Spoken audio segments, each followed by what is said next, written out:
سلام ومحبة لكل اللي بيشوفني وبيتابعني من اي مكان في الدنيا. ازيكم يا حبايب قلبي؟ عاملين ايه؟ يا رب كلكم تكونوا بخير، وكل سنة وانتم طيبين، ينعاد عليكم الايام بخير. بصوا بقى، او هنكمل تنظيفات ماما في بيت ماما. بس بصوا، هو فيه كان دهون كتير جدا، بس مش باينة، يعني مش باينة في الكاميرا، لكن هو كان فيه دهون كتير جدا. فعملتها الاول بالمقش، ولما حسيت ان الدهون طلعت شوية قلت خلاص، يعني كده كده انا هغسلها طبعا، يعني برضو بالمقشة. بس المقشة اللي هي الاتنين، يعني المقشة اللي بنكنس بيها عادي، والمقشة التانية اللي هي السلك دي حلوة قوي، يعني نفعتني بصراحة، وطلعت معايا كمية دهون فظيعة. هتشوفوا في الفيديو. طلعت كده، جبت السلم وطلعت على السلم، وطبعا فوق دولاب المطبخ مليان دهون، يعني شايفين الدهون عاملة ازاي والتراب عامل ازاي. بس فقمت بقى كده، جبت الجاروف والمقشه الصغيره دي بتاعت الجاروف، وقمت ايه كنساه. بس بصوا، المطبخ ده تعبني جدا جدا، طبعا باضافه ايلا زي ما قلت لكم الفيديو اللي عدى. ايلا طلعت عيني والله. بس يعني هو المطبخ ما طلعش عيني قد ايلا، تخيلوا تخيلوا. حاولت على قد ما اقدر ان انا انضفه، بصراحه كان التراب ناعم جدا، وكمان بالدهن، انتوا فاهمين يعني الدهون، فاهمين. بصوا بقى، امي دي هي اللي بتهز الكاميرا، لانها مسنودة على التلاجة، وانا حاطة الكاميرا على التلاجة، وهي خايفة عليا، انتوا شايفين. فبتقولي لا، انا جاية انا امسك لك السلم، وهي والله ما قادرة تتحرك. يعني انا مش عارفه اقول ايه والله. قالت لي لا، انا عماله بقول لها يا ماما، يعني انت اللي جايه تسنديني؟ قالت لي ايوه، امال اسيبك تقعي؟ انا اصلا ما كنتش عايزاكي تعملي الحاجات دي. بس فطبعا هي مش قادره تقف، فسندت على التلاجة. ربنا يبارك فيها ويبارك في كل وهم كل سنه وهم طيبين، وكل الامهات يا رب بخير وسلام يا رب باذن الله، وبصحه وعافيه يا رب، بصحتهم وعافتهم، يعني ربنا يبارك فيهم بصحتهم وعافتهم. هنا بقى جبت اللي هي برضو القماشة، وبصوا حاولت ان انا امسح عشان لو في التراب الناعم ده يمشي. وقلت لماما عايزة جرايد، جابت لي جرانين، يرحمكم الله. جابت لي جرانين، اولادي مش سايبيني اسجل حتى. بصوا يعني، شوفوا يعني، انا كتر خير ان عملت ده، التسجيل مش عارفه اسجله. جابت لي جرايد، فقلت ايه احطها ايه فوق المطبخ، بحيث ان هي اللي تشيل الدهون، فاهمين. ما فيش غير ان احنا بس، يعني او اخواتي مثلا يغيروا الجرايد. انا باذن الله انا اللي يعني انا قلت لماما انا مش هسيب المطبخ يوصل للدرجه دي تاني، خلاص انا ولدت. وحملت، لان انا في الحمل والولاده وكده اخواتي اللي بيشيلوا كل حاجه، انا ما بعملش ولا حاجه، انا ببقى كده رايحه برنسيسه وماشيه برنسيسه. بس خلاص بقى، قالوا لي يلا استلمي استلمي. بس يعني خلاص، شالوني كتير بصراحة، الناس كتر خيرهم برضو.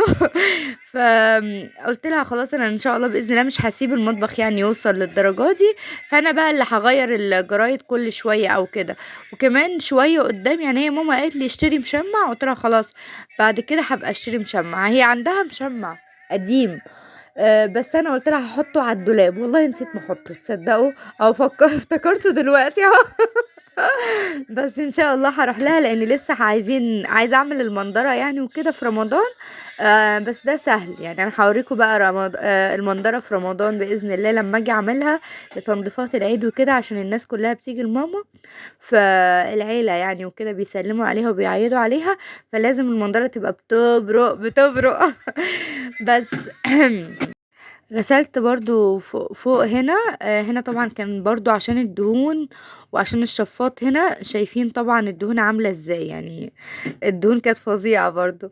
جيت على طول على الحيطان، فالحيطان دي بصوا، انا يعني انا مسحت نص غسيل الحيطان. انا ما غسلتش بس كده، لا ده انا غسلت كذا مرة وصورت كذا مرة، بس لاني الفيديو كان هيطول معاكم قوي، رحت مسحت كتير قوي قوي قوي من مسيح الحيطة دي.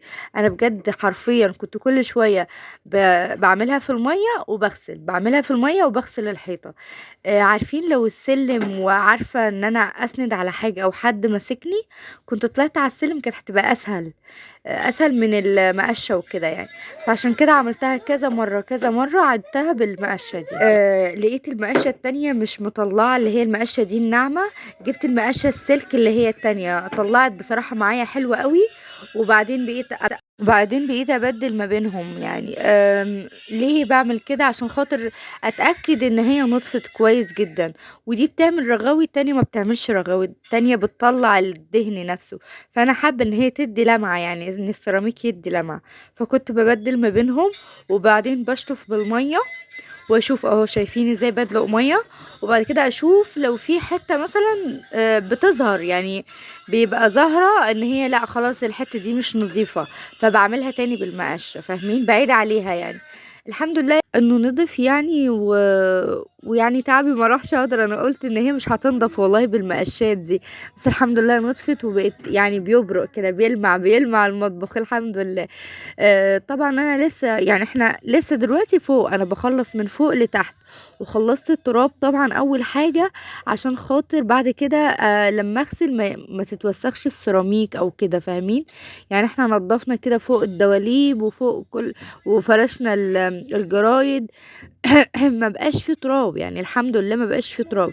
رحت في الجزئية دي على فكرة، هو بس الحيطة دي اللي فوق البوتاجاز هي اللي فيها دهون، يعني باقي الحوائط ما عملتهاش بالمقشة، عملتها عادي بالمساحة العادية. فهي دي بس اللي خدت مني تعب ووقت وكده. وبرضو ان شاء الله باذن الله مش هسيبها، يعني مش هسيبها توصل للدرجة دي. لان الحاجة لما تبقى ايدك فيها عمرها ما بتبوظ، يعني عمرها ما هتوصل ان انتي تفضلي تدعكي فيها، او ان الدهون تمسك فيها كده. فقلت لماما لا ان شاء الله، يعني انا اول باول ان شاء الله همسحها بالمساحة اللي هي بتاعت اللي هي دي اهو، اللي هي بتاعت الحيطة، فهي مش هيبقى فيها حاجة.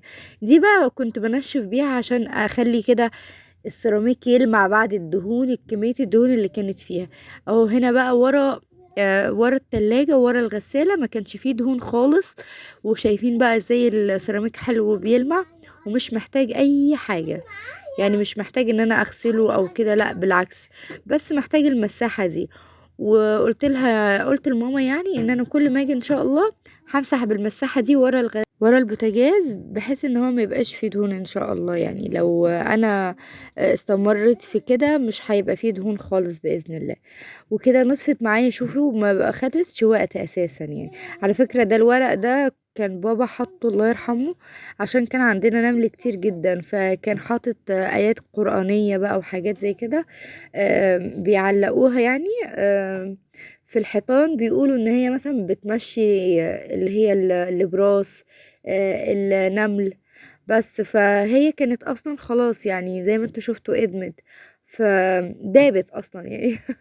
فبمسافة انا يعني بمسح كده لقيتها خلاص اتقطعت يعني.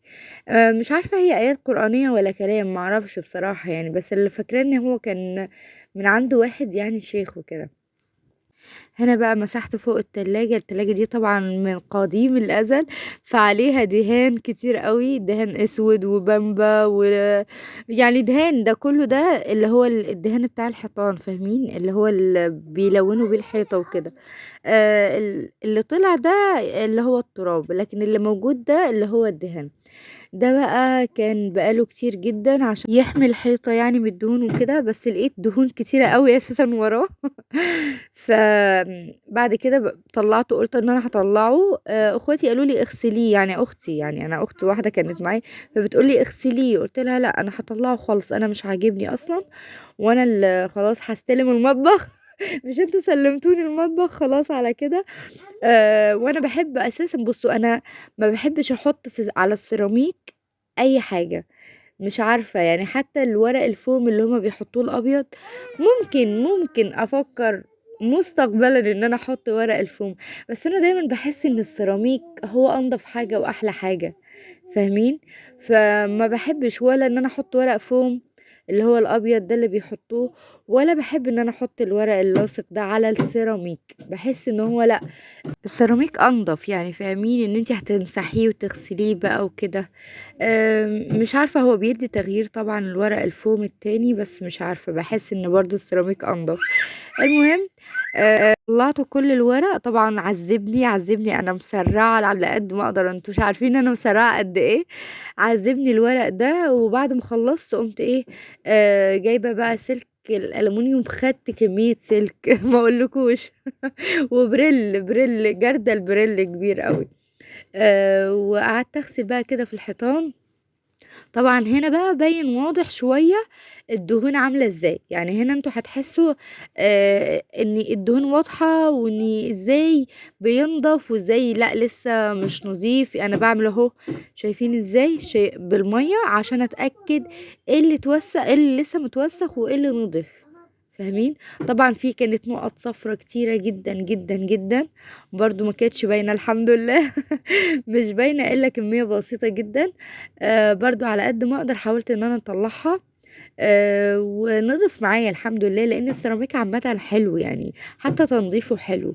عشان كده باقول لكم أنا ما باحبش ورق الفوم ولا أي حاجة، أنا باحب السيراميك، باحس إن السيراميك هو اللي ممكن ينضف معايا، لكن ورق الفوم وكده يعني آخرِك لمّا يتوسخ هتشيليه خالص يعني.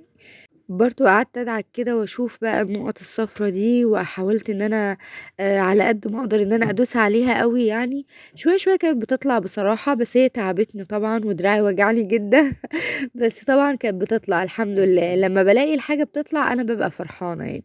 هي بس مشكلتي أنا كانت أيلة زي ما قُلت لكم المرّة اللي عدِّت والله، أيلة دي طلّعت عيني بجد. أنا برضه عملته بالمَيّة تاني عشان أشوف إيه اللي موجود، إيه الدهون اللي موجودة وإيه اللي نضِف يعني.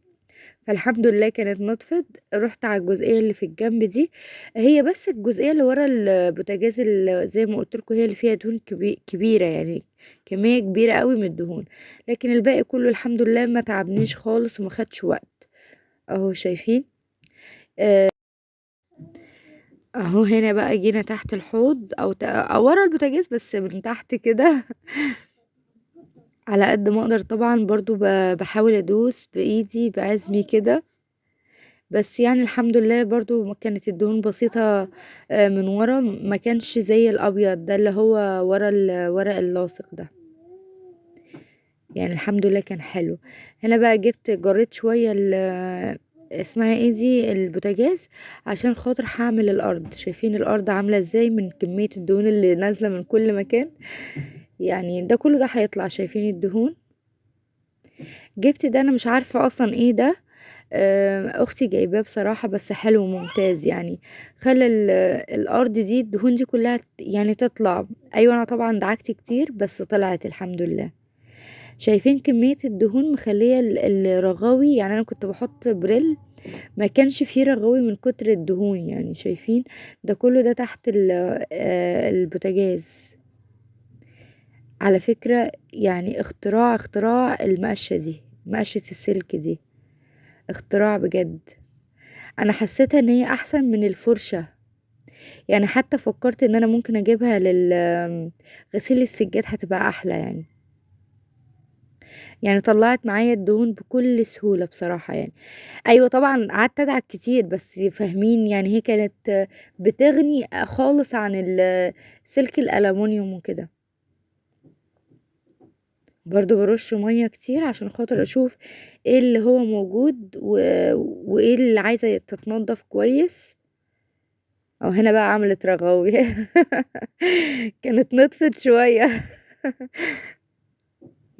لمّا بيبقاش في دهون بتعمل رغاوي، لكن لمّا بيبقى في دهون ما بتعملش طبعًا ما بيعملش البريل رغوة وكده.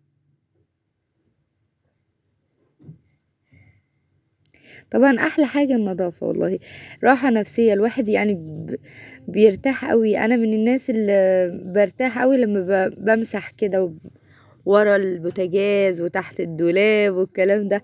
أنا كان نفسي والله إن أنا أجُر البوتاجاز الغسالة والتلاجة، بس للأسف أنا أصلًا ما كمّلتش، يعني أنا كان يومين في المطبخ بسبب بنتي، أنتم متخيّلين؟